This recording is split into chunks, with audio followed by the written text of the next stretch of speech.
नमस्कार, मैं जीवन Kumar Shah, assistant professor, degree college Jagannathpur, Kolhan university, Chaibasa, department of history.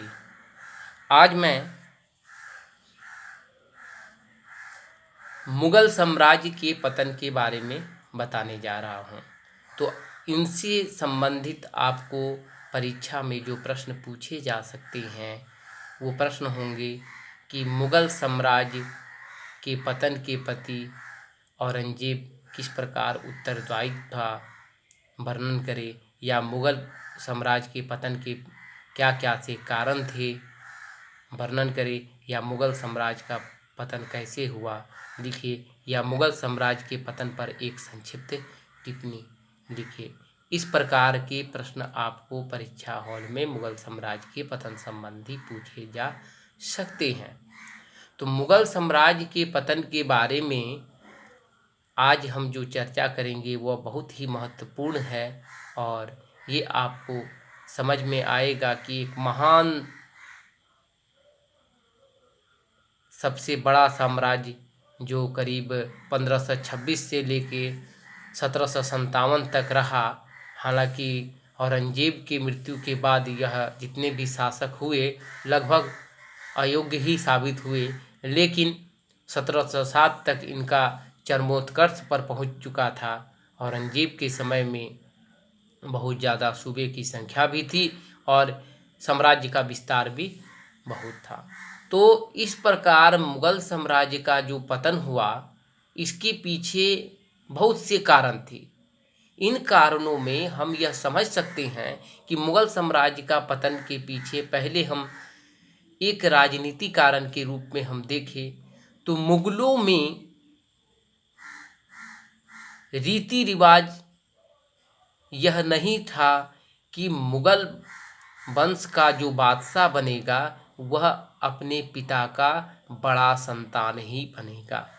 ऐसी कोई उसकी परंपरा चली नहीं आ रही थी कि यह बड़ा संतान जो होगा वही मुगल वंश का बड़ा बादशाह बनेगा। यह परंपरा न होने के कारण ही मुगल वंश की पतन की जिम्मेदार हुआ, क्योंकि जैसे ही बादशाह की मृत्यु होती है उनके जितने भी पुत्र थे सत्ता को प्राप्त करने के लिए, मुगलों की सत्ता को प्राप्त करने के लिए वो आपस में ही झगड़ पड़ते थे और जो उनमें सबसे ज़्यादा शक्तिशाली होते हैं, जो अमीर वर्ग, जो उनका ज़्यादा उन पर सपोर्ट करता था, यानी कि जो उनको समझता था कि यही बादशाह बने और उसके पक्ष में वो कार्य करता था, वही बादशाह बन जाता था। हुमायूं के समय में हम देखिए कि बाबर की जब मृत्यु हुई तो हुमायूं ही एक ऐसा बादशाह था मुगल वंश में जो अपने भाइयों को अपने साम्राज्य का बंटवारा कर दिया था पिता के कहने पर, लेकिन फिर भी उनके भाई जो थे वो उनके दुश्मन बन गए और दूसरी तरफ सूर्यवंश के शेरशाह जो थे उनका दुश्मन बने हुए थे। तो इस कारण मुगल वंश में इनका भाई के कारण उन्हें निर्वासित जीवन भी यापन करना पड़ा। अगर ये चारों भाई एक रहते तो शेरशाह सूरी इनको परेशान नहीं कर पाते, लेकिन वे अकेला ही रह गया, इनको भाई का सपोर्ट नहीं मिला और सुरक्षा प्रदान नहीं हुई और स्वीकृति ही प्राप्त हुई। तो इस कारण हुमायूं को निर्वासन जीवन मिला। फिर सरहिंद के युद्ध में हालांकि इसने फिर विजय प्राप्त करके मुगल वंश की पुनः नींव रखी, ये दूसरी बात है, लेकिन यह जो राजनीति कारण जो थी कि मुगल वंश में पहला जो पिता का बड़ा संतान होगा वही इसका शासक बनेगा, ऐसी कोई रीति रिवाज नहीं थी। धार्मिक कारण में यह थी कि ये मुसलमान वर्ग के थे और हिंदुओं पर ज्यादती करते थे। औरंगजेब तो जजिया कर को पुनः लगा दिया था, लेकिन अकबर ने जजिया कर को समाप्त कर दिया था जो बाबर ने लगाया था। तो ये जजिया कर जो था तो गैर हिंदुओं से लिया जाने वाला एक धार्मिक कर था। मंदिरों में पूजा पाठ करने संबंधी एक कर था जिसे हिंदू देते थे, और वे परेशान रहते थे, जिनसे उनकी विद्रोह की भावना घर कर गई। और जब अवसर मिला तो वो इस विद्रोह को हवा दी, और ये उन्होंने समझा कि हिंदू के प्रति इन लोगों का जो रवैया है, जो जजिया कर उठाते हैं, ये बहुत ही नाइंसाफ़ी है। ये हमें अपने रीति रिवाजों को अच्छी तरह से मानने नहीं देते हैं, जिसके कारण समय समय पर विद्रोह हो जाया करती थी इस बात को लेकर। हालांकि अकबर ने इसे ख़त्म कर दिया, लेकिन पुनः औरंगजेब ने इसे चालू कर दिया था, जिसके कारण घोर विद्रोह का सामना उसे करना पड़ा। तीसरे कारण की ओर जाएं तो औरंगजेब साम्राज्य विस्तार की जो नीति अपनाया, जो साम्राज्यवादी नीति अपनाया, अंततः यह कहा जा सकता है कि जिस प्रकार नेपोलियन को उसके स्पेन के घाव ने उसे नासूर कर दिया, उसे खत्म कर दिया, उसी प्रकार औरंगजेब की दक्षिण भारत का जो अभियान है वह मुगल वंश के पतन का कारण बना, यानी मुगल वंश का वह कब्रगाह सिद्ध हुआ। औरंगजेब एक कट्टर मुसलमान था और वो नक्शबंदी सिलसिला से अपने आप को संबोधित करता था, जो सूफी सिलसिला में सबसे कट्टर सिलसिला था। औरंगजेब को समय में उनके ही राज दरबारी उसे जिंदा पीर की संज्ञा दिए थे, यानी कि वो 5 टाइम नमाज अदा करता था और वो कुरान भी पढ़ता था, यानी कि इस्लाम के शरीयत के मुताबिक वह चलने वाला मुसलमान था। वो चाहता था कि यह भारत जो हिंदू का देश है, इसे मुसलमान का देश बना दिया जाए। यह उसकी मंशा ही उसे ले डूबी और यही मुगल वंश की सबसे बड़ी पतन का कारण बना।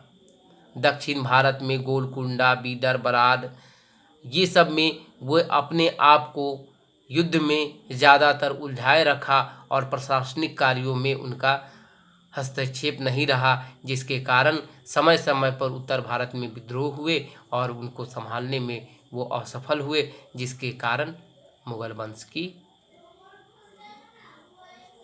पतन का वह कारण बना।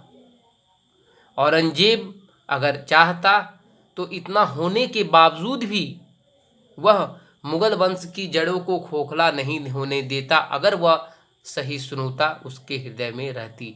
लेकिन वो ज़्यादातर सैनिक अभियानों में अपने को व्यस्त रखा और सैनिक अभियानों में व्यस्त रहने के कारण ही ज़्यादातर मुगल साम्राज्य के जो पैसे हुए, जो आर्थिक आमदनी हुआ, वह सैनिक खर्च में चला गया, समाज के कल्याण में नहीं हुआ, प्रशासनिक कार्यों में नहीं लगा, जिसके कारण उसकी जो नींव है धीरे धीरे खोखली होते गई।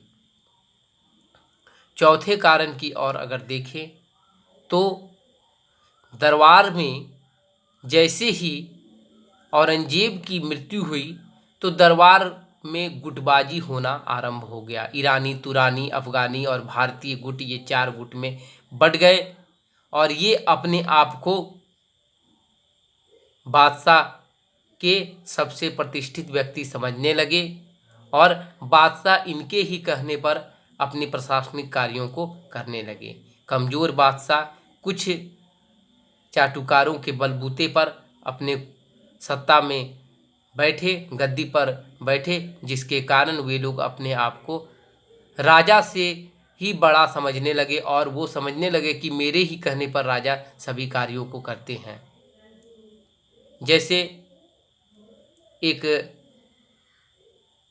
अब्दुल्ला भाई थे, वे किंग मेकर के नाम से प्रसिद्ध हुए और इन्होंने लगभग 4 बादशाह को अब पदच्युत करके और पुनः बैठा कर रखा, यानी कि उन्हीं के कहने पर बादशाह गद्दी पर बैठते थे और उतरते थे। इतने सारी गुटबाजी होने के बाद उत्तर मुगल में औरंगजेब की मृत्यु के बाद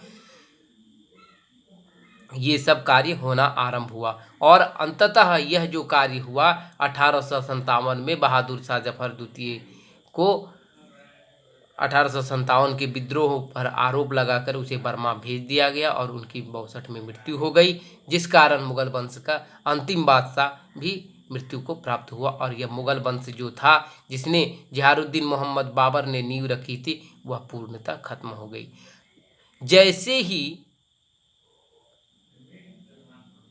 औरंगजेब की मृत्यु हुई उनके चारों पुत्र आपस में ही लड़ने लगे, यहाँ तक कि उन लोगों ने आपस में लड़कर जो अपने भाइयों का ही कत्ल करके गद्दी स्थापित की। यानी कि मुगल वंश में दो चार बातें इतनी खराब थी जिनके कारण मुगल वंश का पतन हो गया। तो मुगल वंश के पतन के पीछे राजनीतिक कारण के अलावा अब आर्थिक कारण की ओर अगर डालें तो समय समय पर कर को न मिलना, समय समय पर विद्रोहों को दबाना और विद्रोह को दबाने के लिए सैनिक कार्रवाई में खर्च को उसी ओर लगा देना, यह मुगल वंश के पतन के और भी कारण सिद्ध हुए। यह अन्य कारणों में हुआ, जैसे ही क्षेत्रीय शासक को, दूरस्थ शासक को जैसे ही समय मिलता था, दिल्ली से दूर के जो शासक थे उन पर नियंत्रण रखना उतना जल्दी संभव नहीं था।